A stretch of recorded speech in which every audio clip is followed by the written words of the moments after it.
Yeah, we'll go ahead and get started, and we'll just let people kind of trickle in as they come in. We'll admit them, but thank you to everybody who is already in attendance today. This is our first ever leadership forum, and so we're really excited in 2021 to have this opportunity to have these leadership forums. It's something that our membership really wanted, just to have these breakout sessions aside from our regularly scheduled board meetings.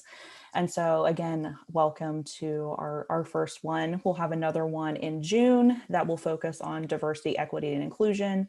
And then of course, the one in September will be focused on our Quick Start conference, our leadership conference that we have every year in a virtual capacity, again this year, as well as one in November that will focus on membership retention and then trying to get leadership for your chapters. So again, thank you for attending today's leadership conference, and we hope that you can glean a lot of awesome information that you could take back to your chapters, and then also for you individually in your careers as well. Give me to the next slide, Jennifer, please.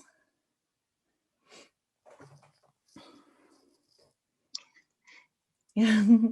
Stay tuned. We're having some technical issues, as I'm sure that all of us can identify with in our pandemic world. But I just want to go ahead and give the floor to Mark from Butler University.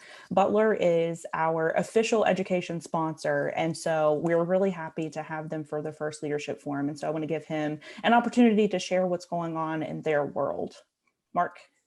Yeah, thank you, Caitlin, and a pleasure to be here today with you for the CCD Leadership Forum. Exciting programming in the year ahead, and we're proud to be a part of it at the Butler University Department of Strategic Communication graduate programs. And so what I'm here to share with you is an opportunity for your ongoing development as individuals and also for your chapters. Butler University has recently launched an online graduate program in strategic communication. We've welcomed our first cohort this past year, and we're really excited about everything that's going on. And so we wanted to take advantage of this opportunity to make you aware of all the great things that are going on with Butler's programs. And right now, I just want to point out we have both a full 30 credit hour master's degree, so a master's of science in strategic communication, but we also have a certificate, which is a 12 credit hour, so a 4-course program. That's a great way for people who have maybe been in the field for a while and are looking to update some skills and get some more contemporary knowledge base to help you do your work at a higher level. That might be a great way to get involved with the program. And what makes Butler's program distinctive, I think, in comparison to some of the other online programs out there, is it's modeled in a way that's reflective of what we call the Butler way. This is something that's really flexible, highly tailored to your particular personal and professional goals. And that comes in the form of required courses and elective courses, but also opportunities to tailor the assignments and assessments within the courses to your particular areas of interest, your professional career paths. And so flexibility is baked in here. We also really look at the direct application opportunities for course content. It's not just about esoteric theoretical discussions, although those might happen from time to time, but it's how do you use this in your life, in your profession, to serve your clients and your organizations. And that can be in the form of group projects, individual projects, but again, that customized educational experience that's supported by Butler faculty who really work hard to create relationships with our students. You're not just a number. We top out our cohorts at 25 students per class and per cohort. So there's great opportunities for you to connect with your colleagues as well, build out those professional networks that are so important in our field, as well as create meaningful relationships across the board with your fellow colleagues, with your faculty, and with industry professionals from across the country and the globe that we bring in to share their expertise with our students as well. So right now, I'll just say we're accepting applications for our fall 2021 start, and that will be on a rolling basis between now and June 1st. So if you're interested, I've shared the website link and other contact information with the organizers of today's event, and you can learn more there, but also feel free to reach out directly to me in my role as the graduate program director. I do a lot of consulting with potential students to see if it's a good fit, how this might help them achieve their ultimate goals. And I look forward to the opportunity to speak with you in person for you to potentially apply. And again, thank you for the opportunity to support this great slate of programming that the Eastern Council is doing, and we're excited to be a part of it. Thank you all. Thank you, Mark, and thank you for giving us that wealth of knowledge. And again, we'll get you all the information that Mark has mentioned after the event. And if anybody has any questions, you can feel free to outreach to him directly, like he said. And now I want to introduce our speaker. Are we good to go, Jennifer and Tara, in terms of the presentation? Yep, he's all set. Okay. As All a right. host to be All able right. to. I just wanted to double check before I introduce Tara. So this is Tara L. Smith, MS, APR, and she is the Graduate Director and Public Relations Instructor at the University of Delaware, and also the founder of Tara Lynn Communications. And so I will give her an opportunity to introduce herself in more detail, but we're really excited for her presentation centered on the APR. And thank you, Tara, for being here with us today. Absolutely. Thank you so much for the introduction and for inviting me to speak with you all today. Jennifer, I'm going to go ahead and share my slides if that's okay. I of course made some last minute tweaks on them and decided I'll just make one more change here and there. So I've got the latest and greatest version on my end. So this is a topic that's really important to me personally, and I think for us as a profession, it's also important to address this topic. We often hear plenty of presentations and workshops around how do you get the APR, what do you do with it, what does it mean? But I think that there is a really good conversation to be had about why it matters. And so that's what I'm going to focus on today, that perception is reality. There is a very important reason that the APR is helpful to us personally as practitioners, professionally in the work we do, and at large as a profession. So I'm going to briefly cover my APR journey and talk kind of how I got here, what am I doing, and how did I get to this point. I will also talk about what are the benefits. Why should you invest in this kind of endeavor, both with your time and with your hard-earned dollars?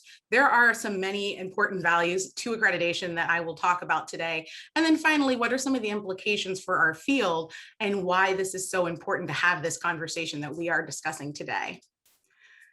So very quickly, as Caitlin mentioned, I wanted to give you some idea of my background, and I didn't want to go through a typical bio, so I kind of just threw this up here for you guys to see. Although I am mostly known as a PR practitioner to everyone that I work with inside this household where I've been working for the past year, like many of you, I am a mommy of two, and I am a very big Disney fan. So for anyone who's a big fan of Disney, we can talk Disney all day long, and also a lover of coffee. And because this is the East Central District, I do have to give a shout out to anyone from the Pennsylvania region. I am a native Pittsburgh person, and so I am a diehard Steelers, Pirates, and Penguins fan at heart as well. So that's my personal background. And then professionally, I kind of broke out my background into 3 phases just to give you a sense of the journey of before coming to my APR actually. So I spent the majority of my career working in the agency and corporate settings. I kind of cut my teeth in my agency days at Ketchum. And when I kind of moved into the in-house role at Time Warner Inc., which is now Warner Media, I finally got a chance to transition into more corporate communications, working within a global media conglomerate.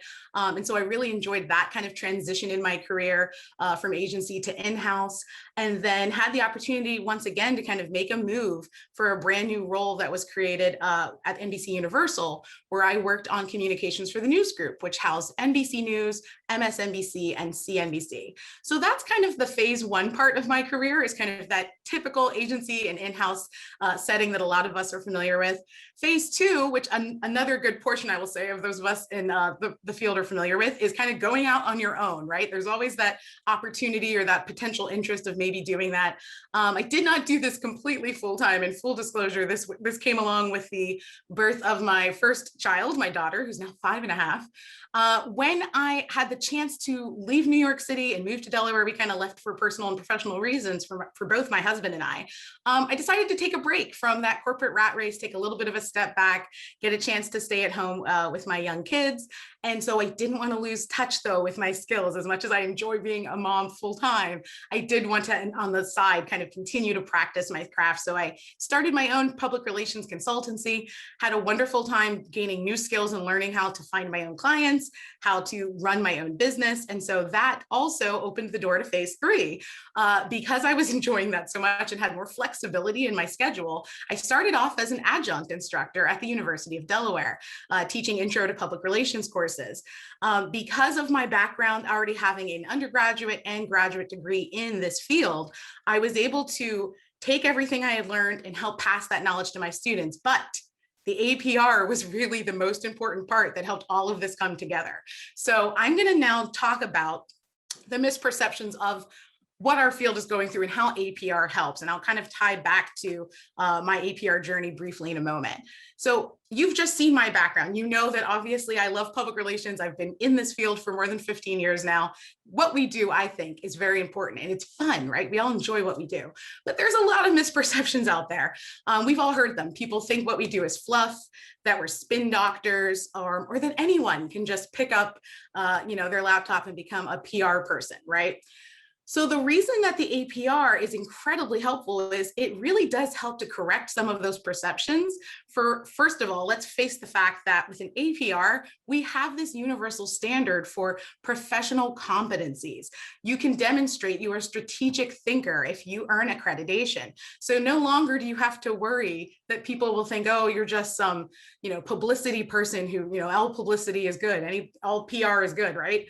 No, there's a lot of strategy that goes into the work that we do, and we all know that, but the APR is an excellent way to convey that to everyone inside and outside of our field. When it comes to ethics, there are always ethical scandals that come up in the organizations we work with, the clients we work with. But also, let's face it, the public views us sometimes skeptically, cynically, wondering if we're just saying what they want us to say, what we think they want to hear. And so the accreditation process provides accountability because you have to demonstrate a very thorough understanding of ethical and legal implications for the work that we do. And then finally, we all know that not everyone can do what we do, but that's something that the APR makes very clear because it's a certification program that adds legitimacy for us. In short, the APR just signifies credibility for the work that we do. It says we can be taken seriously. It's third-party validation, and we all can appreciate that. That's something that we preach to our executives and to our clients every day, that it's important to have that third-party endorsement that you know what you're doing. You can say that you can talk the talk and walk the walk. The APR is that credential that signifies that. So knowing these misperceptions and having the background I have, you may still wonder, well, why did you go for the APR after all? And I went back and actually looked at my questionnaire that you complete when you're doing the process. And I found this line from my questionnaire, one of my questionnaire responses. And I think it's important to point this out because despite having an undergraduate and graduate degree in public relations, despite working at pretty well-known organizations, when I did go off on my own to be an independent practitioner, I all of a sudden just had me. I no longer had the name of some big organization to back me up in that moment. And I didn't necessarily want prospective clients to have to comb through my resume to confirm that I knew what I was doing. I wanted the students I was going to be teaching to know that I was competent and capable of teaching them about our field. And I started to realize the APR was this missing piece of the puzzle. The APR was my way of saying, I can stand on my own 2 feet. Now, this does not mean that if you do work at a well-known organization, that you don't need the APR. And we'll get to why that is important to point out a little bit later. There are lots of benefits to anyone in any industry or type of work setting. Everyone can benefit from having this credential because at the end of the day, it demonstrates a level of competency, of commitment to your craft and of ethical practice. And again, it's a universal standard that legitimizes our profession and the work we do. It also empowers you to serve and to mentor others and uphold that practice. So that was one of the reasons why in those different phases you saw in my background, I decided I got to this point in the road where I thought I need the APR to kind of be the icing on the cake. I've had a great career. I have learned a lot and I know a lot, but this is my chance to prove it. Now, ultimately, what are you getting into when you're thinking about the APR and what does it really do for you? So one thing that I find is important to remind everyone of, this is not a small operation. There are more than 4,000 accredited members in our profession. And so every single one of us has this credential that says we are driven. We uphold certain values. That's one of the things that this credential really certifies. It also says that we're professionals, we're experts at what we do. You can say that all day long on your website, on your social media profiles, on your resume, but it's you saying it. Isn't it nice to have a third party say that, yes, this person actually is an expert at what they do? And finally, I can't emphasize enough how important it is that we have this credential to say you uphold certain standards in our industry. There are so many, I think, ethical challenges that our field is facing, which I will touch on a little bit at the end, that I think that the APR really helps clarify, and it crystallizes that this is the right way and the ethical and effective way to practice public relations. So having this credential really makes it clear in all of these categories who you are as a practitioner. Now, I'm not going to belabor the actual accreditation process because there are plenty of workshops on that, I think, already. And I know every chapter's got their APR chairs whose job it is to do this, but I do want to just very high level, remind everyone who might be interested in pursuing their APR what the steps are, because it's pretty straightforward. It comes down to applying for eligibility to go ahead and enter this process for accreditation. You're presenting to a panel of accredited peers and showing them your body of work, having a conversation about, why you practice the way you do, how you approach strategy. I also want to point out here, for me personally, I was very surprised at the panel presentation. That name makes it sound like you're going to be having a deck and you're going to be presenting into a boardroom, but it really is more of a conversation. And every accredited practitioner I talked to in preparation did try to warn me, it's not a presentation, even though it says panel presentation. But it really was a conversation. The three members of my committee, not only did they, get me thinking more about the work that I do and how I do what I do, they gave me great advice. I was able to walk away from that meeting, which I thought was just proving myself. I was able to walk away with actual guidance and things I could do with my clients the very next day. I was able to walk away with a new mindset for how I approached my business. I mean, we had such a fruitful and productive conversation, and it's kind of a preview, a glimpse into what being accredited means. It's not just about checking off a box. It is this ongoing process that evolves who you are and what you do. You're constantly improving and being your best. Step 3 is the actual test. This is the part a lot of people tend to get terrified about. No one likes to take a standardized test, right? But at the end of the day, there is a year-long process you can take to prepare. It's not like you have to take it immediately. You kind of take it when you're ready to. And again, as intimidating as it might seem, getting over that hurdle and completing the exam, it again signals to the world that you did it, like you've gone through the gauntlet and you've proven yourself. So there's a reason that there's a test, and it's not just based on what other people think of the work you do. There is this universal standard to test your knowledge, skills, and abilities. And the last step, which is sometimes forgotten about when we're talking about the APRs, we have to maintain and uphold our accreditation. Once we get in, it's not like a set it and forget it mentality. Every 3 years, we have to renew our accreditation by actually earning enough points and showing that we've practiced continuing education, that we're still upholding our ethical commitments, giving back to the field. So there's a service component. And again, I think that is so important in the direction that our field is going. It's important for us to have that accountability check. So the value of accreditation, I mentioned this previously, and I just want to kind of focus on it a little more here. So competitive, it's very easy to appreciate once you have the APR that not only do you have those 3 little letters at the end of your name, but you do now have this distinction that sets you apart from people you're working with. When you're perhaps a consultant going for new business, that is a unique selling point that you absolutely can use to your advantage. So whether it's trying to gain new business or going for a promotion at work, or even negotiating your salary, that is something that is a standard, a credential that you can use to advance your career. And that, I think, in and of itself is enough of a selling point, frankly. But again, with human resources professionals, when they are evaluating, for example, an employee coming on board and they're looking at your credentials and why should they, maybe offer you a package that's a little bit better than someone else, this is a talking point you can absolutely use to your benefit, because it's something that is standard across our profession. It's not just you saying you're great.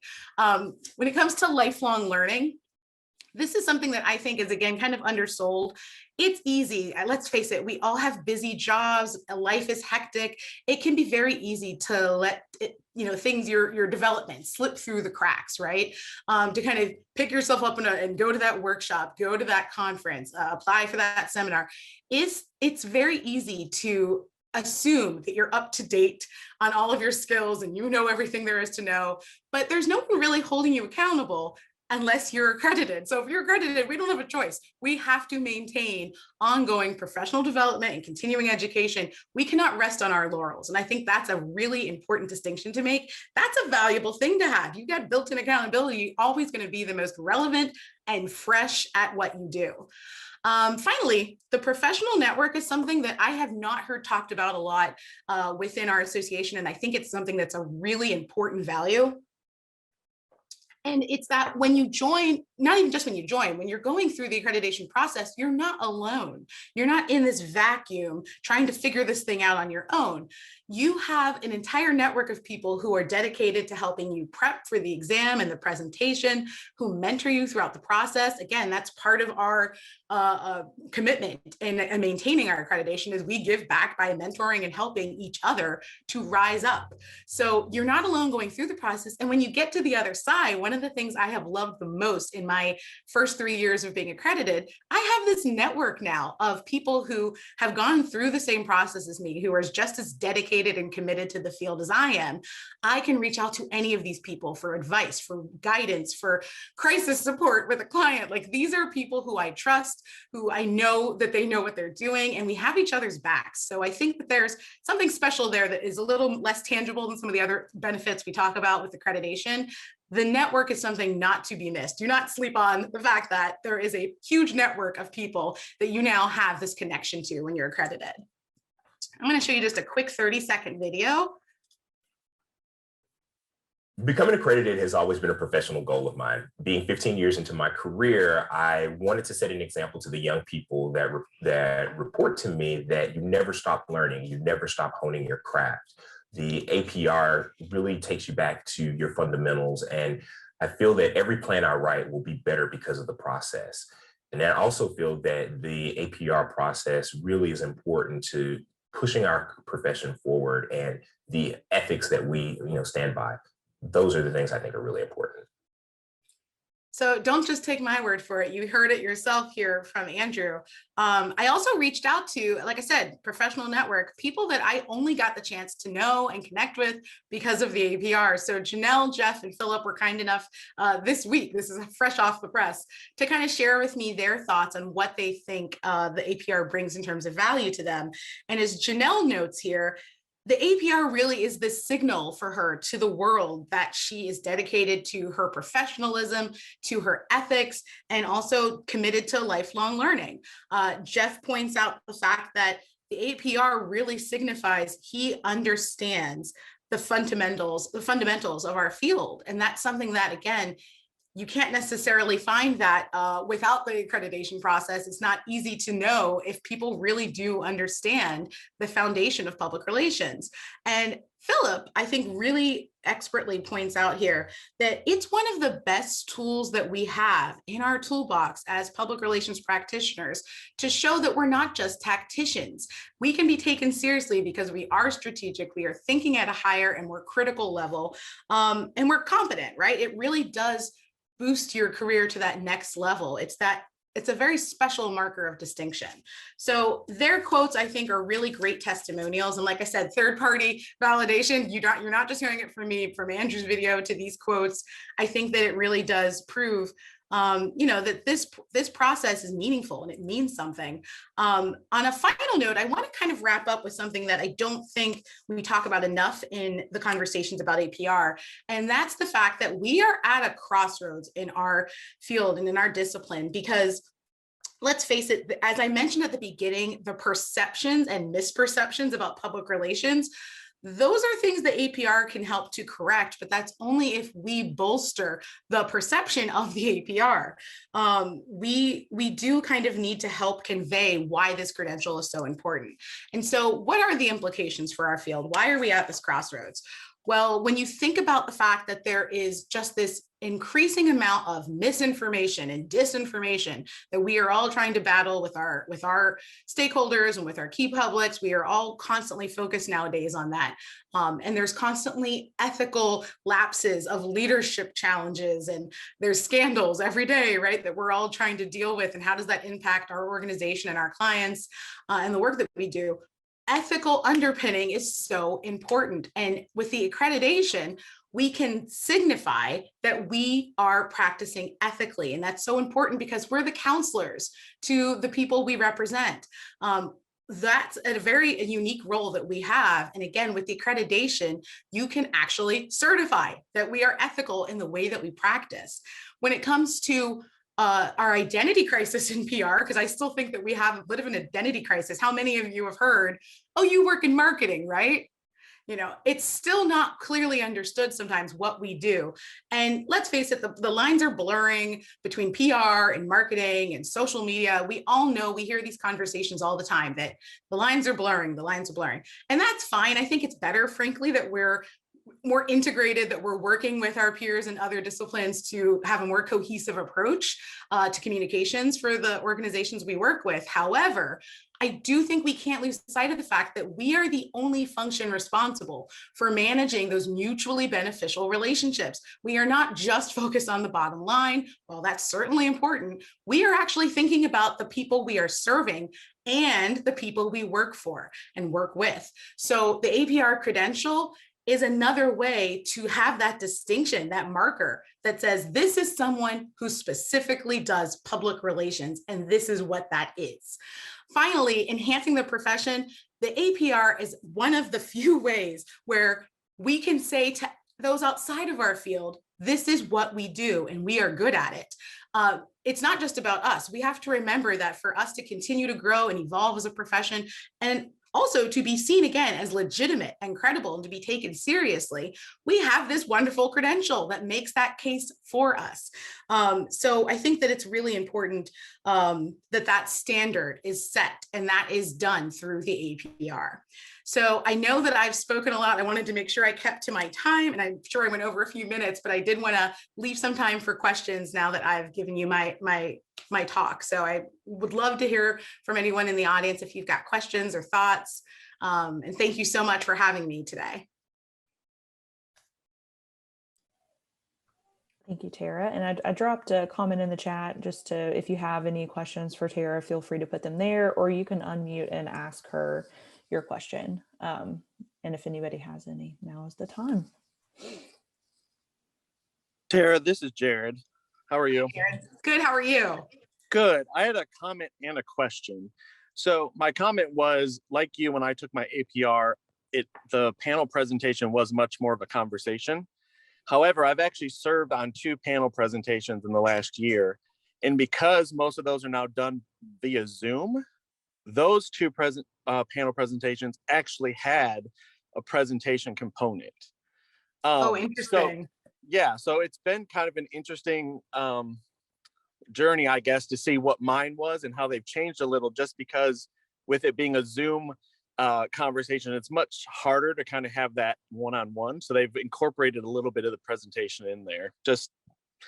I found that interesting. My other question to you was, do you feel that the organizations through which pros can earn their APR have done enough to promote the APR and kind of show the outside world the benefits of it? And if not, what do you think they should be doing or could be doing to better promote that?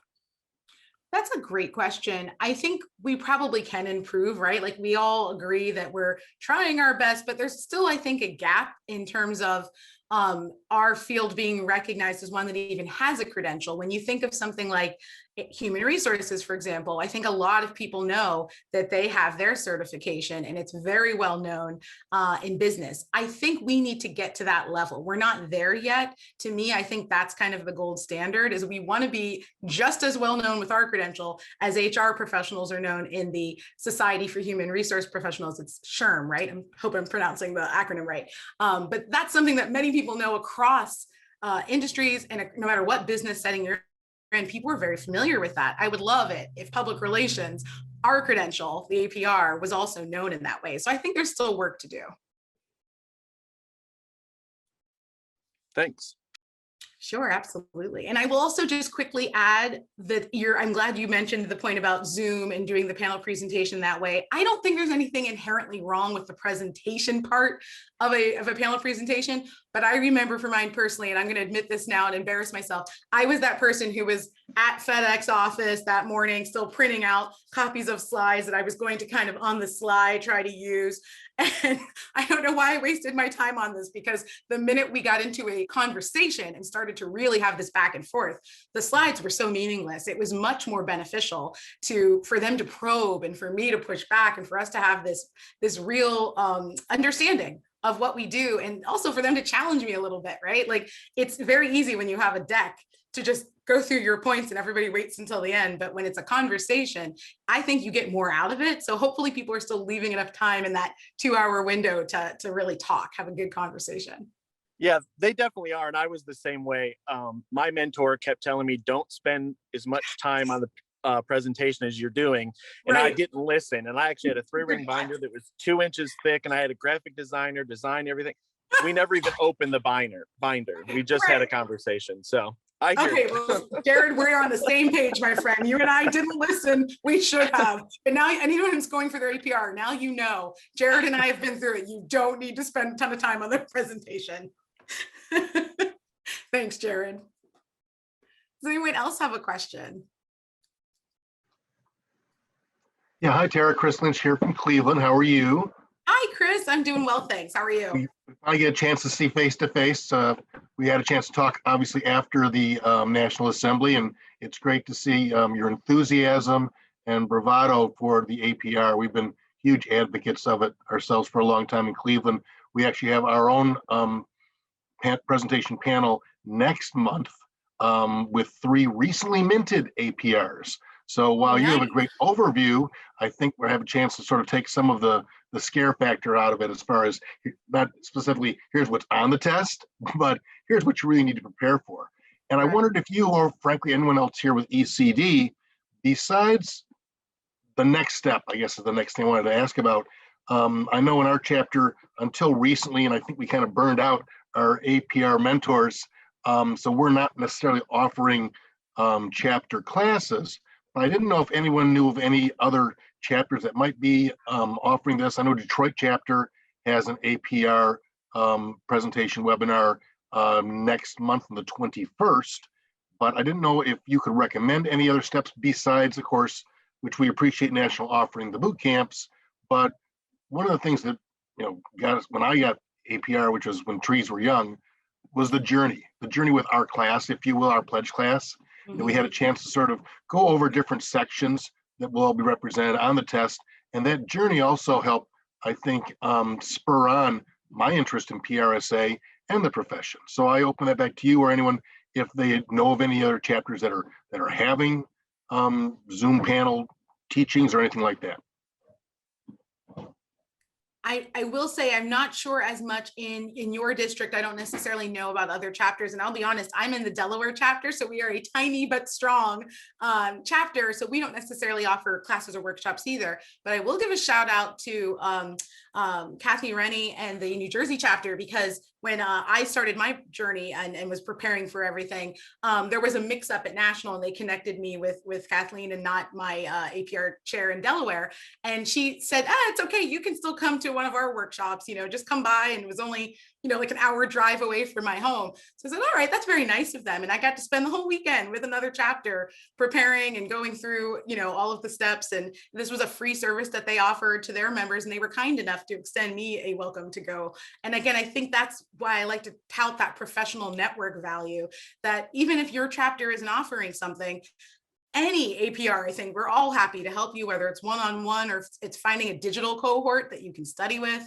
I personally took the online class, which again, you don't have to do, but being someone who was in a smaller chapter and also someone who was juggling being at home with a baby while being a consultant, I found it very helpful to keep me on track. So I did do the online class, and I found it beneficial personally. So I wasn't, wandering around on my own trying to figure it out. And that was part of my cohort, was going through the class experience that National offers.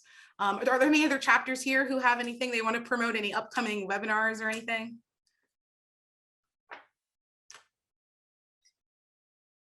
Okay, and I don't know, Kaylin, if we went over time or not. I know I probably talked longer than I should have.